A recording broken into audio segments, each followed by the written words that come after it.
Ditakut-takutin sama Aguan dan para pengkhianat. Sudah bukan proyek strategis. Kalau ada kejoliman di depan mata, kita sabar, itu namanya tolol.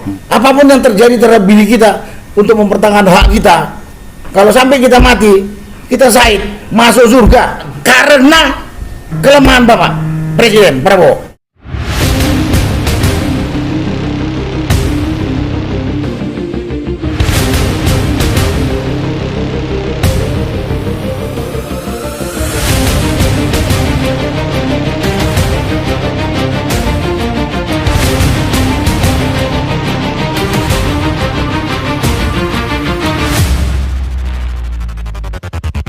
Sudah bukan PSN, berarti rakyat harus tahu dan tidak mau ditakut-takutin sama Aguan dan para pengkhianat.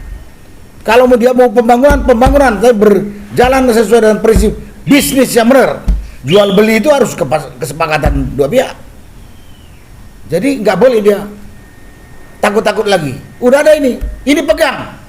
Sudah bukan proyek strategis.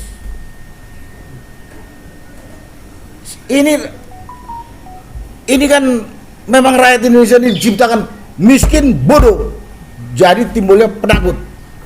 Haknya dirampas pun sabar katanya.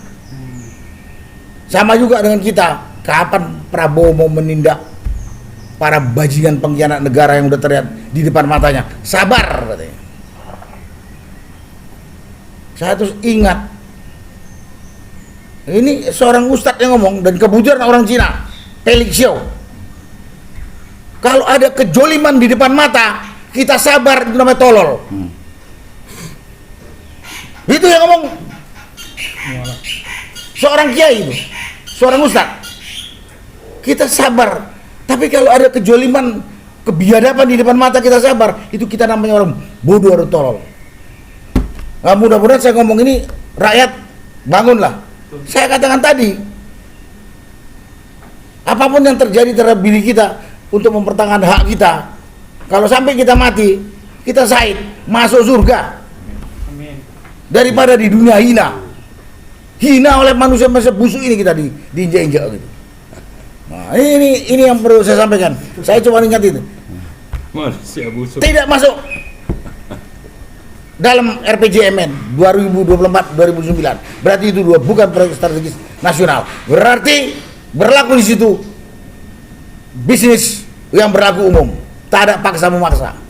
Dan pada kesempatan ini juga para pengkhianat sadar, yang kamu khianati bangsamu, saudaramu, bukan pendatang seperti pengusaha Aguan yang rakus ini.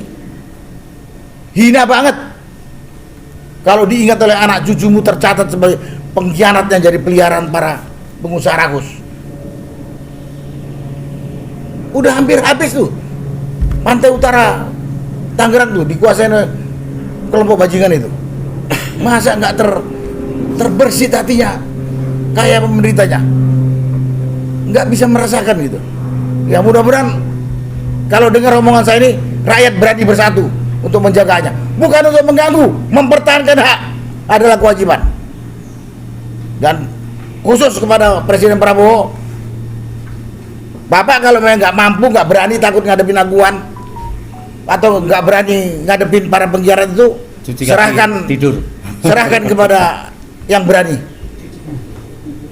Dan gerakan-gerakan ketidakpuasan terhadap kepemimpinan Bapak sudah mulai terlihat. Jangan sampai terlambat. Malu kita kalau Bapak juga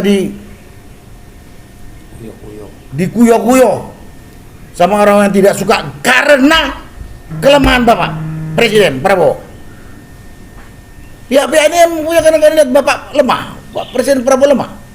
Coba tegas. Dalam ketegasan itu kalau ada risiko, ya memang risiko.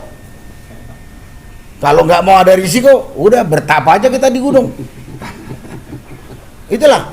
Tapi jangan korbankan hampir 300-an juta rakyat Indonesia ini ditinggalkan pemimpinnya gitu.